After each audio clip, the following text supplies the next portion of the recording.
So this evening we have on our left, or on my far left, your all's right, we have Philip Bradford and Bill Watterson. And so Mr. Bradford, if you would start out with a minute-long introductory statement, that'd be great. It's hard to do this in a minute.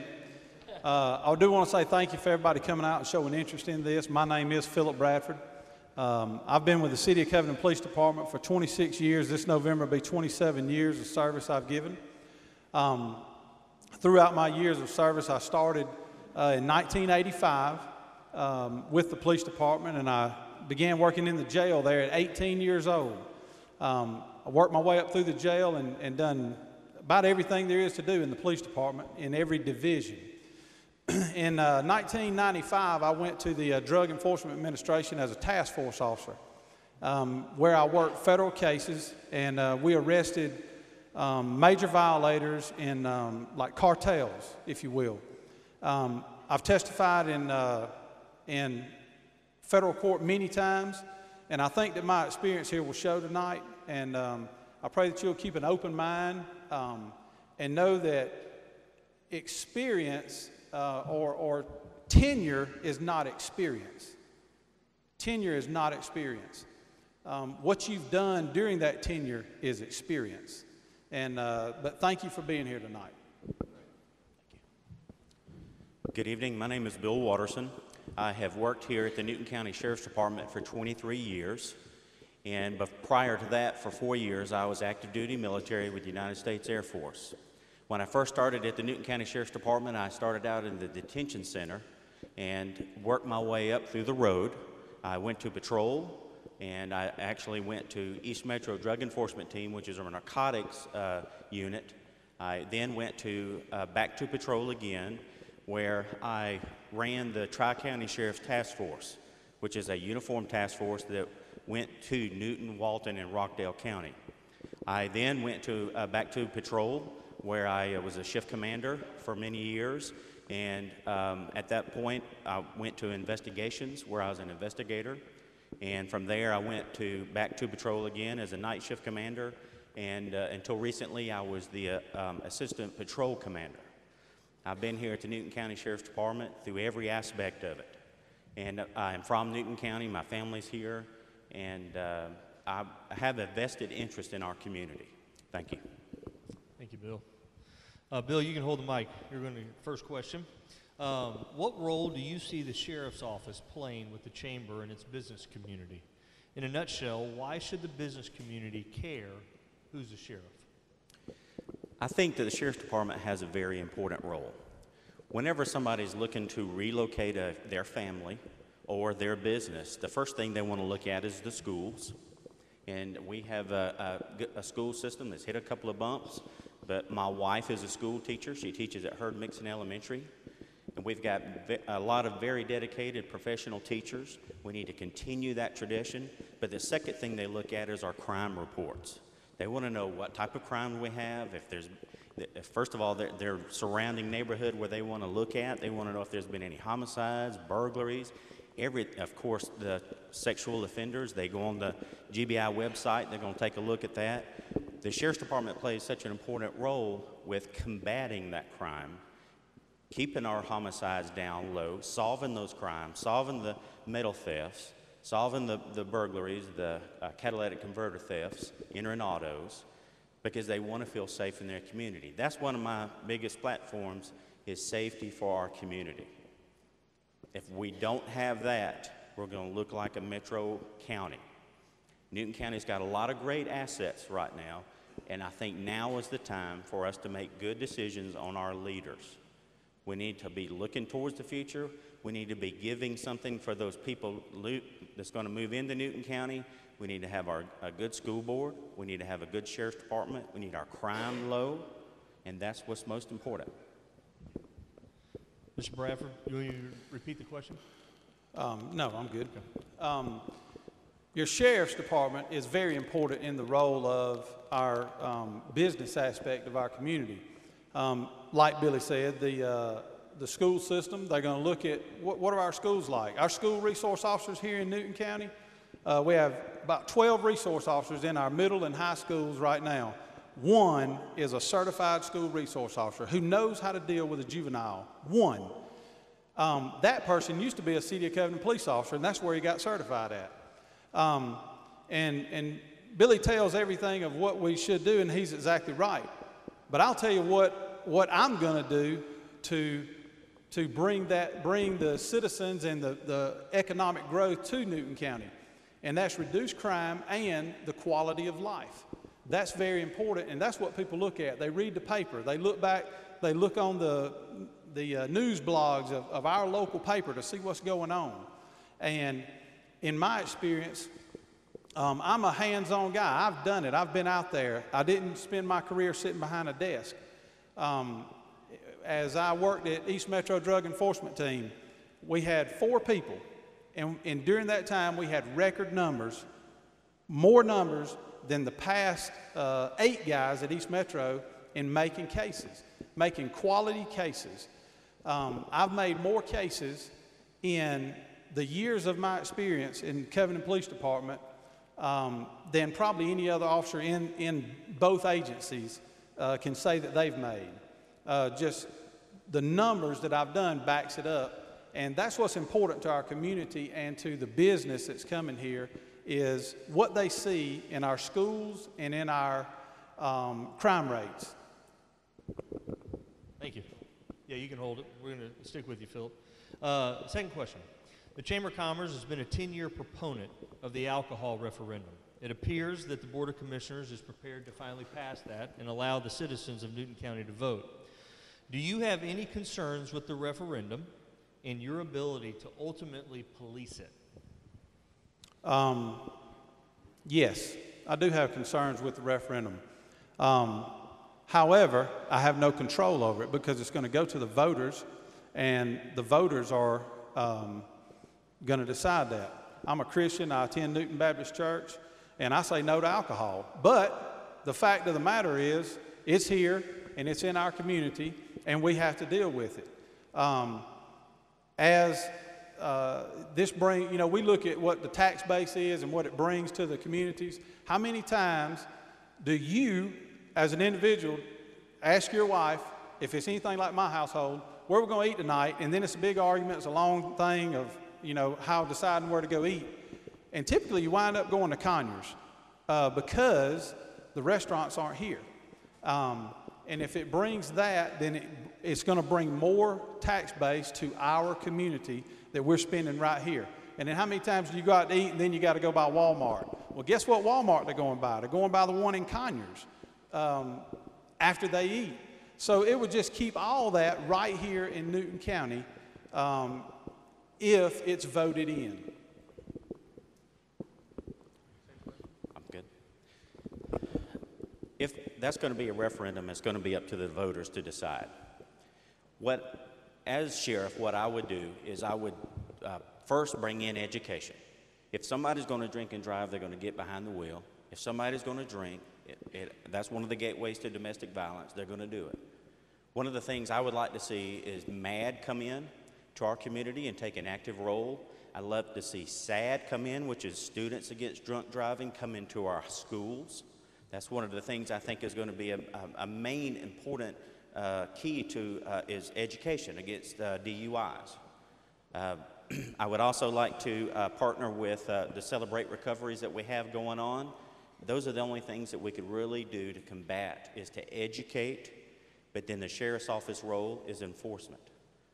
More DUI checkpoints, more officers out that are trained for DUI, let it be their specialty through the traffic unit, and that's going to be the only ways we can really combat that. But I really wish our school system would bring SAD in as an active club that these children can go to. And everybody probably knows a person in their family where alcohol has played a role and it's been a bad situation. So those are the things that I'd like to do. Okay, you can hold on to the microphone. Question, have you ever been convicted of a crime? No, sir, but I've spent a lot of time in the jail. Fair enough. More than Philip. Sorry, Philip. Get you on that one. And this is a question from the audience, kind of blended with one-on-one, so you can, this is still to you. Still to you. What positions have you held that required you keeping and maintaining a budget for a department or personal business, what was the outcome? And Bill, that's still to you, by the way. I'm sorry.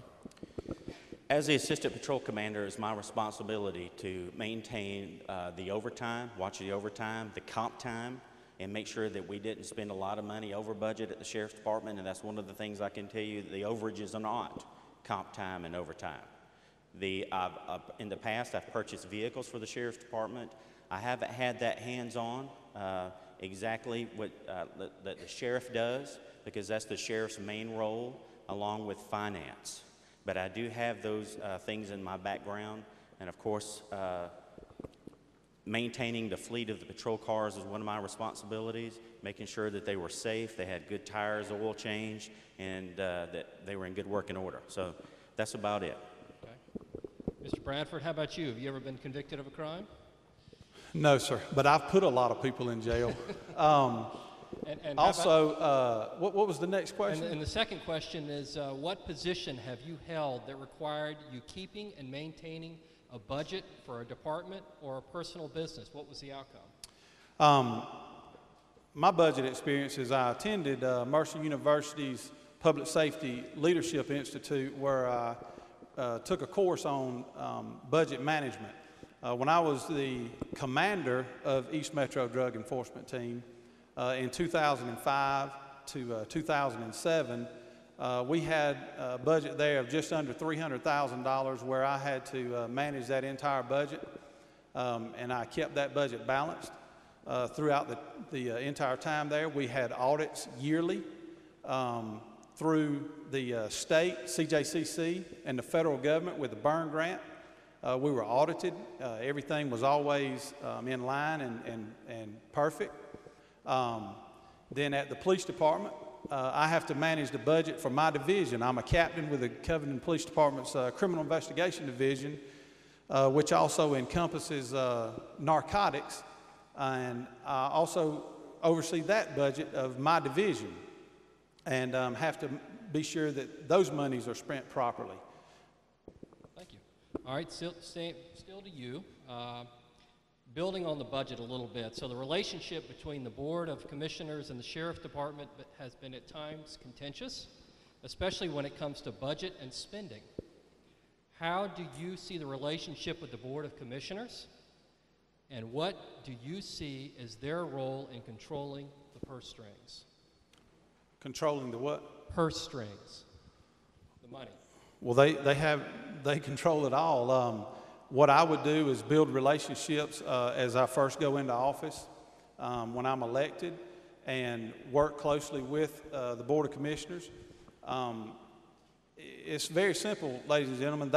We can only spend the money that we have, and the Sheriff's Office does have an approximately $19 million budget. It went up last year. It was approximately $18 million.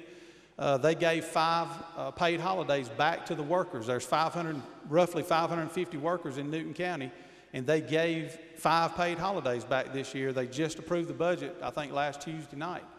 And that's what put it back up to 19. But they can only give us the money that we have and the tax base that we bring in. We cannot overspend, and I'll be responsible in that budget and seeing that we stay in line, and I hold people at my department accountable. I will hold people at the Sheriff's Office accountable for how they spend that budget. And let me say one more thing, that I'll run a transparent agency. You want to know where your tax dollars is being spent? Then you come and ask, and I have an open door policy, and we'll be glad to show you. At the Covington Police Department, that's the way we've always been trained, is we run a transparent agency. There are no secrets. You want to know, you come ask, we'll show you. Everything except, open cases that are being investigated. If it's anything to do with your finances, the finances of the department, which is your money, you come ask, and we'll be glad to show you. That's the type of department that I would run. Right. Mr. Watterson, same question. Do you repeat or do you go? No, I'm good. Ladies and gentlemen, I have worked for 3 sheriffs, and I know what a sheriff should spend money on, what he shouldn't spend money on, and how to keep us safe. There are 3 categories to the budget. Things we need, which are the salaries for the deputies, the cost for the jail, and the cost and the upkeep of the patrol division. The things that we want, which is the middle category, are maybe to upgrade equipment, upgrade the building, try to get him some new computers. And things we wish for may be a Lamborghini, but we're not going to get it. That's how you run the budget of the Sheriff's Department. We have had so much excessive spending. Let me go back. The budget for the Sheriff's Department in 2009 was $18 million. In 2010, it was $17 million. 2011, it went back up to $18 million, and the proposed budget is $19.2 million. That is a lot of responsibility. I would bring in an accountant and account for every cent that's been spent. And in the future money that was coming in, I would do the same way. We're going to be watching every penny. The main thing I think that we need the most is more deputies back out on the road. Those deputies are still there. They need to be realigned or reallocated, put back on the road. That would be zero cost. They're already there. They're doing administrative jobs. They're doing specialty jobs. And we need to get them back on the street. I would press that budget for everything I could get out of it. If it's not in the necessity category, we're not going to spend it until we get all of that paid for and we get the taxpayers safe. Then we'll go down to the need category. There was an article in the paper today about getting 7 new deputies. Guess what? 4 years ago when our current administration came in, we had 60 deputies. And these deputies got moved off to other roles and other functions. Now we're down to 30 deputies, which is half. We have got to get those deputies back out, but we've got to be financially responsible. Okay? You have 1 minute to close, by the way, so you can keep going, or just 1 minute for closing remarks. Great. Let me know when it gets down to 10. I'm sorry. Can you do that? Just wave. She's got a sign that says 45 seconds. And Ladies and gentlemen, I have been here for 23 years. And like I said, I've worked for 3 sheriffs. And when Joe Nichols retired 4 years ago, that was the end of an era. He instilled in me and the deputies how to serve our community. Our current administration, they've gone off track. They moved away from what's important. Having the most deputies on the road is presence is protection. Proactive presence is protection. We need those deputies. I'm going to tell you something. Our deputies are overworked, underpaid, and understaffed. And when they come out, they're running for the 7 deputies that's on a shift tonight. They're going to run about 120 calls. Now, if you do the math, divide that up, that's a lot of calls for each deputy. There's pressure for them to keep going, write that report, keep going. Is that 10 seconds? Yep, we need to wrap it up. I know what's going on from the inside because I've been there. I want to make Newton County safer for my family and yours. Thank you. Ladies and gentlemen, I would contend tonight that we need a cultural change in that department. The other two, the sheriff and the other candidate, have both been there, came up through the ranks, and have been there their whole career. I asked you when we started to remember that tenure is not experience. It's what you've done during that time. I'm a graduate of the FBI National Academy in 2000. 1% of law enforcement in the entire United States has that opportunity. When you go seeking a job, when CEOs of law enforcement agencies go to seek jobs, that's a requirement. That is one of the requirements on there, is to be an FBI Academy graduate. That's how prestigious it is. I've managed budgets. I've done the job. I've got out there. As you make your decision, you are going to have to decide who's best for the job, who's done it.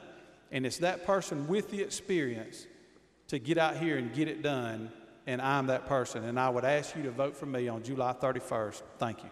Thank you both.